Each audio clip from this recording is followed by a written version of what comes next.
What is up, y'all? We just had UFC 319 last night. It was a pretty good card overall. A lot of bangers, that main card especially.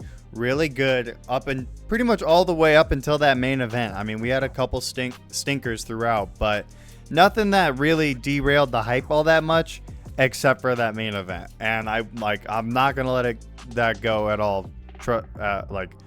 It was so boring, dude. I made a few tweets about it.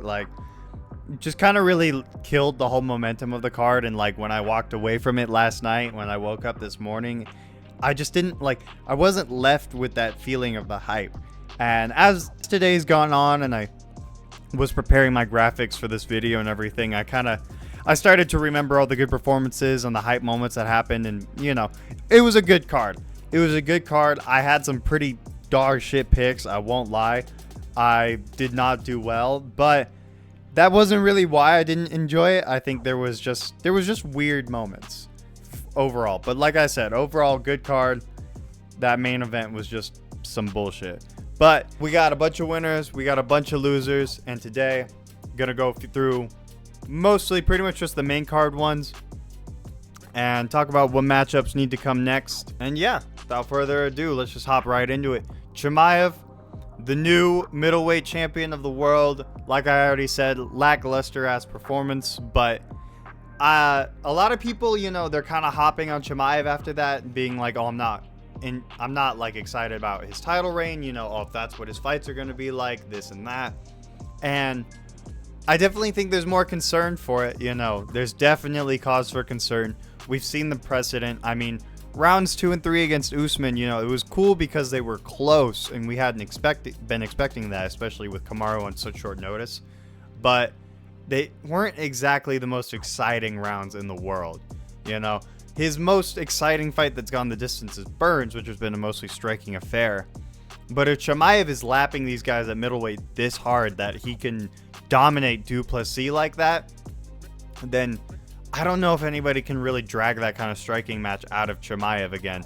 And I think I kind of expect him to just run through people like he was before. I think DDP was the hardest matchup. You look at the rest of the division, I mean, Braulio's all right. He's a solidly well-rounded guy, but I don't think well-rounded's gonna, prevent him from getting finished all 5 rounds like that. Imavov's predominantly a striker. RDR's got solid grappling, but I just don't know if that submission defense will really hold up quite as well. And who's to say how that striking would go? I think Chimaev could probably just put him on his ass and maybe finish him from there. So even though this fight dragged on really long and was really boring throughout, I think that's a little more of a credit to Du Plessis' survivability. His crucifixes were all right, but they were rabbit punches. So we'll see how it goes.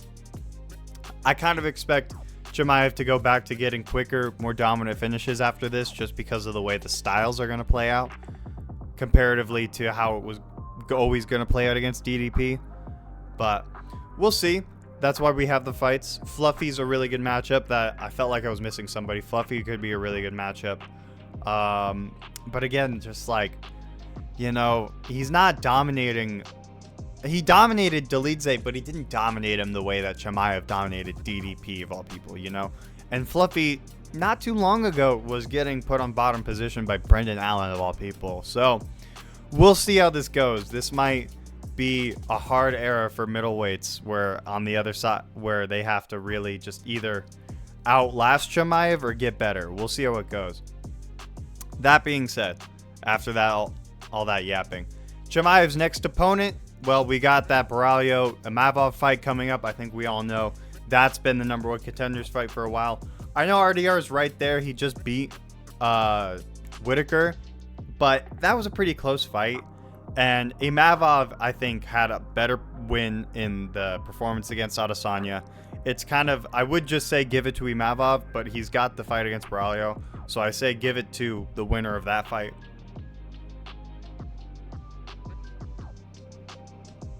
And I think the person who's going to clearly win that fight easily is going to be Nasruddin Imavov. So I give this as the next matchup. Some people I've seen online are asking, did DDP do enough to get an immediate rematch?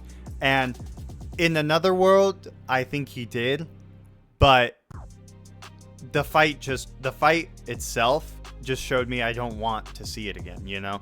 Like, DDP's title reign as a whole, I think, is enough to possibly warrant an immediate rematch, but not after that performance, man. Back to the drawing board. Speaking of which, here he is. We're on the drawing board, and I think DDP's next matchup seems clear as day to me, because this is the one we've all been hoping for. This is the one we would have absolutely screamed at the top of our lungs to get if he had beaten Chimaev. So now that he's lost, I mean, screw it. Chimaev's got Imavov right there. You know, that's the #1 contenders fight right there. So let's make this matchup what we can. DDP RDR. I mean, I don't need to convince you guys. I don't need to yap about this one. We all know the goofiness that can ensue, the Looney Tunes levels of fight that this can be. It speaks for itself. Just look at this image and let your brain go wild. Pause. Yeah, so that's the main and the main event loser and winner matchups that I got going on. Moving on to the co-main event, Lerone Murphy. Lerone Murphy, bruv. Absolutely colded Aaron Pico out on the co-main event, lad. He's gonna absolutely cold Volkanovski in the same way, bruv. Let me tell you what, mate. You know, I almost bought into the hype. I almost did. But then I remembered nothing about, like, you could argue since Evloev pulled out against Aaron Pico that, you know, Lerone Murphy has now stepped in and taken over. But it's not like, I mean, Evloev pulling out against Pico, that fight should have never happened in the first place. So I was happy personally that it happened. And Pico, if you haven't heard, has been very adamant. You can find the quotes online that Evloev didn't duck him. You know, Evloev just had an injury. Shit happens. Pico wanted to get a fight rescheduled. He wanted to make his debut, so they found him Lerone Murphy. That's just how circumstances play out sometimes. Lerone Murphy kicked his ass. That's also just how things play out sometimes. But, and as much as, you know, that knockout was fantastic and everything, and yeah, the Lerone Murphy matchup would have so much more hype around it right now, I just, like, me personally making the matchups, like, yeah, this is probably the direction the UFC is going to go with, but me personally making the matchups, I can't give Murphy the title shot. I can't. It's Evloev. It's been Evloev for so long that I'm not going to put Murphy over him. I'm just not. However, I think a good matchup for him that he can definitely win and would be very high profile spot for him. Yair Rodriguez, great matchup here. You know, that top ranking spots are kind of all matched up right now with Lopez and Silva fighting, and Earl Allen seems to still be out with a hand injury kind of deal. I don't really know what's going on there. Sterling and Ortega are fighting each other. I was thinking about matching him up with the winner of that fight, but I don't know, that matchup seems a little underwhelming after this one. So I think this one's a good one because it could have, you know, help him carry that hype a little bit more, carry his momentum a bit more with another striking heavy matchup. Maybe end with another knockout banger. We'll see. I mean, who knows? Probably not, but Yair throws some crazy shit, so it'll be somewhat entertaining, I think, even if it's just Murphy shutting down Yair. Now, the loser of the co-main event, Aaron Pico. I couldn't find a regular picture of him just stanced up like these guys. I had to. Oh, oops. Well, all right, spoiled it. I couldn't find a regular picture of him stanced up. I got him matched up against Hyder Emil here. Aaron Pico, you know, I'll give him his props. He had a much better debut than any of the other Bellator guys have so far, minus Chandler and MVP. But Chandler has aged terribly. MVP's still holding it down, but he's been boring as hell. We'll get to him later. But, you know, Pitbull's come over. Patchy Mix has come over. These newer Bellator guys, they're not it. They're not it. He put on a solid performance against Murphy, but he still got colded. And Murphy was like, what, number 8 in the division? I saw number 6 next to his name at the end of the fight. I'm like, I don't think that's right at all. I don't think Josh Emmett was like his last win. I'm pretty sure Josh Emmett was not that high when he beat him. So I don't know. Regardless, though, I'm not giving Aaron Pico another ranked opponent off of a loss like that. We've done that with Kaya Sakura. We gave Rizvan Kunyev that. You know, we keep doing that with these guys. And then, like, they get ranked when they're 0-1 in the UFC. It's stupid. I'm not doing it. I'm giving him an unranked guy. Haider Emil. These guys are both coming off losses. They're both, you know, exciting. Run at you. Put the pace on you. Throw the heavy hands type of guys. This is a great fight for, like an Apex co-main or, you know, some sort of prelim somewhere. Something like that. That's what I see for this fight. I think there's no way this doesn't end in a finish. A nice, unranked, just random featherweights banger. Okay? That's all we're getting out of this. Moving along. Carlos Prates. Woo, baby. That spinning elbow was insane. I mean, so was Murphy's, but this one was a little more so, in my opinion. One, because it was the very last second of the round, which was just like kind of had you lulled to sleep for a minute there. I thought it was a knockdown at first. It took me like a solid 2 seconds before I realized it was actually out cold. And the sound it made, oh my god, the sound it made. And right on the temple. I feel bad for Neil. I hope he's okay after that one.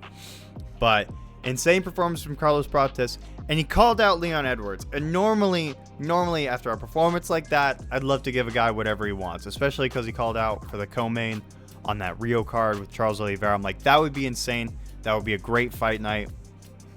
Huge event, right? And if they go with that matchup, I don't hate it. But I haven't forgotten, man, you lost to Ian Gary, and you lost bad to Ian Gary. All right. Beating Jeff Neal, you're like number 12 right now. Jeff Neal was like number 11. So after this win, at best, you're like number 10 in the rankings. Edwards is still at like number 4. I didn't realize he was still that high after Sean Brady beat him. I was actually gonna be okay with the Edwards matchup if he was like number 6.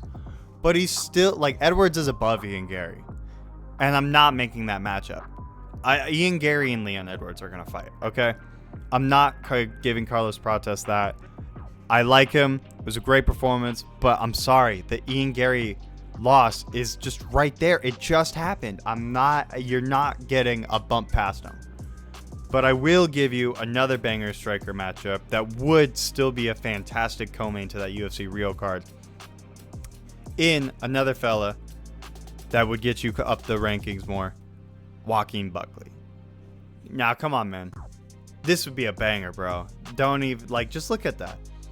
Joaquin, with his short, stockier build, would probably try and implement more of a wrestling-heavy game plan against Carlos, if I had to guess. Especially after that Usman loss, I'm sure he's been working on it. He'd like to test it out against a guy like Carlos, where he could probably get a good bit of it off. And this would be good to see from Prates because, you know, Ian Gary's able to use his grappling to shut you down.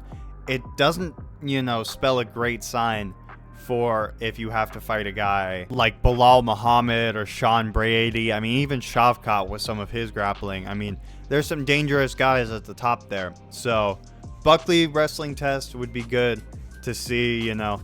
Nothing crazy, something he could do, but, you know, if he can't do the Buckley one, well, that's a bad sign, you know. And this would be a solid fight to see if Buckley can bounce back too. Because I think Buckley could get the KO here if he plays his cards right and kind of does them like he did Wonderboy. Now, for my man Jeff Neal. So he was actually looking pretty good, you know, throughout the start of the fight. I like the way he was talking at the press conference. And he's been having some tough competition lately, man. I mean, outside of that random RDA schedule he got, he's basically just been going against like a nightmare matchup after nightmare matchup. I mean, excluding RDA, the last, 3 guys in a row? 4 guys in a row, something like that, have all been tall, lanky striker guys. Shavkat, Ian Gary, Carlos Prates. I mean, this dude's been having a rough go of it matchmaking-wise. And he's been giving us, you know, the Ian Gary one wasn't that great, but he's been giving us a lot of bangers otherwise. So I wouldn't mind giving him a bit of an easier fight, you know, another older guy. to go against. And unfortunately, a lot of like the guys around his level aren't like, they don't fit that description super well. You could go with the Gabriel Bonfim, who just got into the rankings right there, but I was thinking something a little lower. And I found a guy outside of the rankings who's actually on a win streak himself, 3-fight win streak. So, you know, a shot at the rankings isn't that crazy for him. And who might that gentleman be, you guys ask? Well, none other than Michael Chiesa. Look at that. Boom. Let's have Geoff Neal cold Michael Chiesa and have Chiesa finally officially retire from fighting and just go straight into full commentating. Not that I'm like dying for Chiesa to be a full commentator. Let me just say that. Just like more so ready to get him off the roster, if anything else. And you know, I know Chiesa hasn't fought in a while, and Neal's gonna need some time to recover from that, but I don't expect Chiesa to fight for like another year at most, and Neal should be recovered by that point. So all's well, it ends well. This matchup, it's a free KO. You know, toss it on the prelims and call it a day. MVP, boring as hell performance. You know, clean, easy. That third round was pussy shit, but he won. He's going to be number 8 in the middleweight division now, which is kind of crazy, but I don't see, MVP doesn't seem to really have any title aspirations, and given he's on the older side and not particularly exciting anymore, I'm not exactly rushing to get him, you know, up the rankings. And he was very vocal about being open to welterweight and middleweight fights, so I'm kind of just looking at like what's fun striker matchups we could put him in. What's a guy that like I think could take his shots well and will bring the fight to him. And I was looking around and I stumbled upon what I think is a golden opportunity to put MVP against Paulo Costa. Come on now, dude. No. A few months ago, this fight, I would have thought this would have been one of the worst fights you could have ever put together in the history of the UFC. But Paulo Costa came back and had vintage performance. And if we get that Paulo in his next fight, then this could be something special. Vintage Paulo versus MVP. Sign me the fuck up. That press conference, that's another thing. Put this on a pay-per-view. Put this where these guys will have a press conference to yap at each other, because that is where the real fireworks of this matchup is going to come from.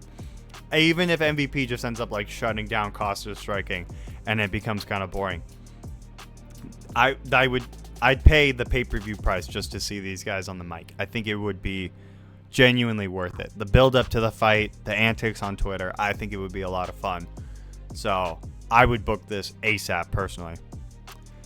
Jared Cannonier, gotta start looking way down in the rankings, but I mean, if we're not going to retire after that performance, then we got to start looking at some unranked guys to build, you know, names off of you, because I'm sorry, but at 41 and a performance like that, yeah, I like you, man, but I'm not exactly trying to give you a layup. And I think a matchup that makes a ton of sense here is the winner of the Abus Magomedov and Joe Pyfer matchup. Abus is right there at number 14 ranked.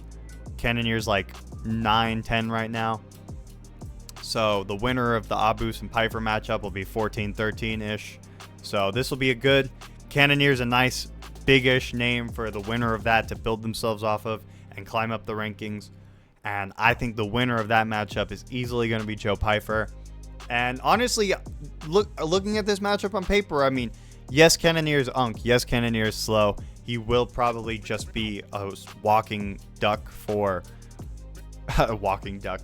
I meant a sitting duck, but honestly it works because he's not going to be able to be fast enough running out of the way of the shots.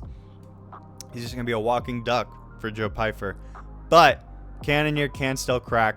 You know, the power is the last thing to go. It's the age-old saying. So I'd like to see it. This would be a solid, you know, main card opener type fight. Maybe even featured fight, honestly, at this point. Cannonier, I think, could still carry that level. So we'll see. But I think this is a good one.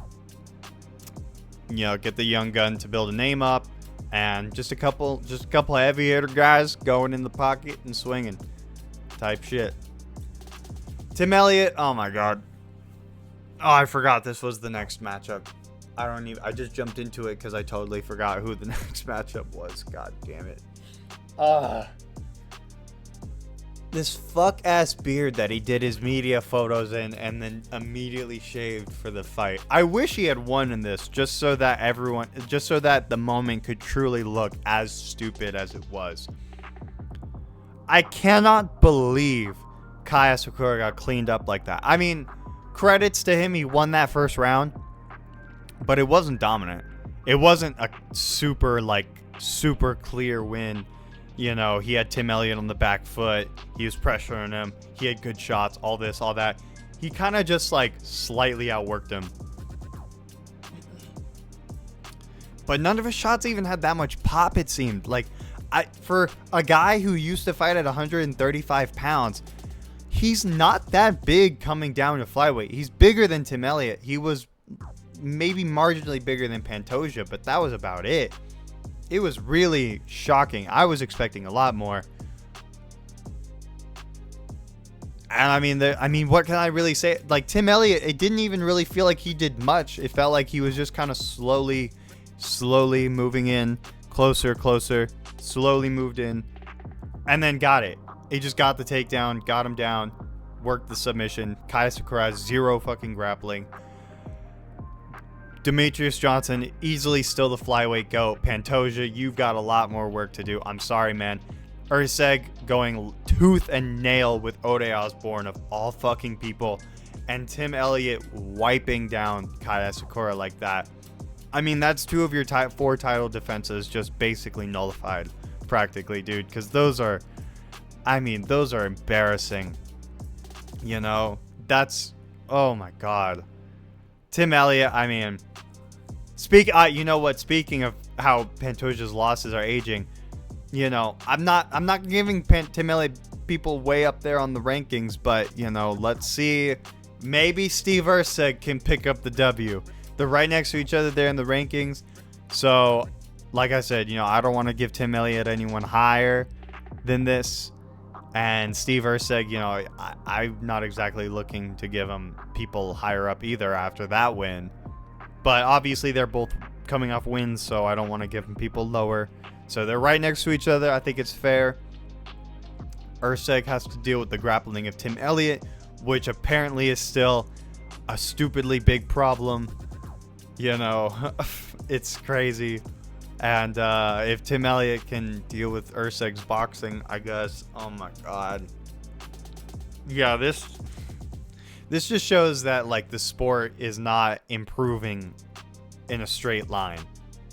There are dips, there are bumps, there are outliers, and we can't just give everything up to recency bias. Lucas Tracy. It's not just all the newer gen fighters are better. It's not just that simple. Anyways, I didn't even make a matchup for Asakura. I don't care. The only reason he was even ranked is because they couldn't live with themselves having him be the only loss to Pantoja and then not even giving him a ranking spot afterwards. He was 0-1. Now he's 0-2. He should not be number 15. Just give him some random flyweight jobber. I don't know. Give him, what was it? What's the guy that just won this weekend? Joseph Morales, right? Or Vincent Morales, something like that. Give him the tough winner. Let's do that. Maybe that'll be something. A guy that's already been cut from the UFC before and won his way back. Maybe Kai Sakura can beat that guy. Let's do that. The only other matchup I wanted to talk about was Mikhail Oleksiejczuk. He colded GM3. GM3 had one of the worst performances I've ever seen in my life. I was really swinging for him. I thought Mikhail Oleksiejczuk was dog shit. I don't think he's that good still, but he's definitely gotten better since moving to Fighting Nerds, it seems. Definitely on a bit of an upswing. And he called out Marvin Vettori. You know what? Give him the matchup. 2 blockheads from the, Europe. Let's go with it. I like it. Vettori is a little higher ranked than I would like to give a guy like Mikhail, but honestly, anything below that number 10 spot you can kind of fuck around with and do whatever you want. So those are the big key matchups I wanted to discuss after UFC 319. Let me know what you guys think should happen. What did you guys think of that main event? What did you guys think of Lerone Murphy? Should he get that shot against Volkanovski? Should it still be Evloev? And yeah, what are your guys' matchups? Thank you guys for watching. Stay tuned for the next one. Peace.